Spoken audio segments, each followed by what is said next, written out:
રસ્તા ઉપરથી એક પિતા અને પુત્ર પસાર થઈ રહ્યા હોય છે ગાડીમાંથી, અને પિતા છે પુત્રને મૂકવા જઈ રહ્યો છે સ્કૂલ માટે. એટલે પુત્ર ઉતરી જાય છે, એટલે પછી દોડીને પાછો આવે કે પપ્પા તમે મને લેવા આવશો ને. એટલે પિતાને આમ થોડુંક લાગણી થાય છે, એટલે ઉતરી વાલો કરે છે, માથું બાથું વાળબળ સરખા કરી દે છે અને એવું કહે છે કે તને તું ગમે ત્યાં હઈશ ને ત્યાંથી હું તને લેવા આવીશ, હું તારી સાથે એટલી હદે રહીશ. દીકરો ઉત્સાહથી આમાં દોડતો દોડતો સ્કૂલમાં વહી ગયો, જેને સ્કૂલમાં જવું નહોતું એ છોકરો ત્યાં વહી ગયો.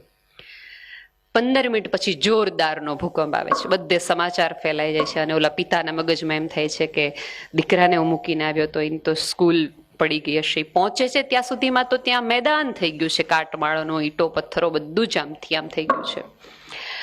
બધા પિતાઓ માતાઓ બધા રોવાનું શરૂ કરી દીધું છે, કોકે પ્રાર્થના શરૂ કરી દીધી છે, કોકે એમ લખાવી દીધું, ફૂલો મૂકી દીધા છે, કોકે કેન્ડલ જલાવી દીધી. દરેકે પોતાની રીતે પોતાના વ્યક્તિઓ ગયાનું દુઃખને રજૂ કરી દીધું છે.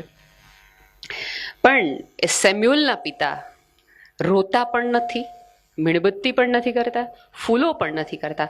ધીમે ધીમે ધીમે ધીમે ધીમે એ બધા ત્યાંથી જે ઈંટો પથ્થરોનો જે કાટમાળ થયો છે એને દૂર ખસેડી રહ્યા છે. બધા એને સમજાવે છે, મનાવે છે, કેટલું બધું કરવામાં આવે છે. પછી કોઈક એવું પણ કહે છે આનું મગજ ફરી ગયું છે, એનો દીકરો વયો ગયો છે, એટલે એ દુઃખમાં ને દુઃખમાં એ આ બધું કાઢી રહ્યો છે, કરી રહ્યો છે. બાકી આમાં હવે કોઈ બચે એવું જ નથી. વ્યવસ્થા એવી થઈ ગઈ છે કે આમાં કાંઈ શક્ય જ નથી. સવારના 4 વાગ્યા સુધી સેમ્યુઅલના પિતા એ બધો કાટમાળ એકલામ શ્વાસ લીધા વગર કાઢ્યા જ રાખે છે.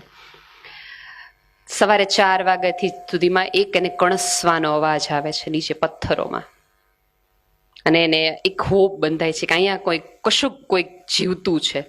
વધુ ને વધુ એ દિશા તરફ જે અવાજ આવતો ત્યાંથી એણે કાટમાળ ખોલવાનું શરૂ કર્યું ને સરસ રીતે બધું ચોખ્ખું કર્યું. અંદરથી તરત એક પપ્પા ડેડી એવો અવાજ આવ્યો.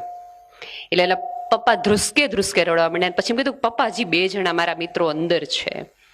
એટલે 2 મિત્રોને બહાર કાઢે છે. સેમ્યુઅલ બહાર આવે છે. સેમ્યુઅલ એના પપ્પાને ભેટવાના બદલે, થેન્ક યુ કહેવાને બદલે તરત ઓલા 2 ભાઈબંધોને એવું કહે છે, મેં તને કીધું તું ને મારા પપ્પા આવશે.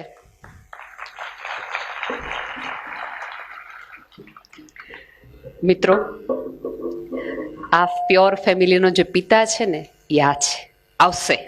શ્રદ્ધા રાખજો, અને એ શ્રદ્ધા તમારામાં રોપી શકાય. તમે પણ, કેમ કે 5000 લોકો 5000 ફેમિલીના પિતા બન્યા છે.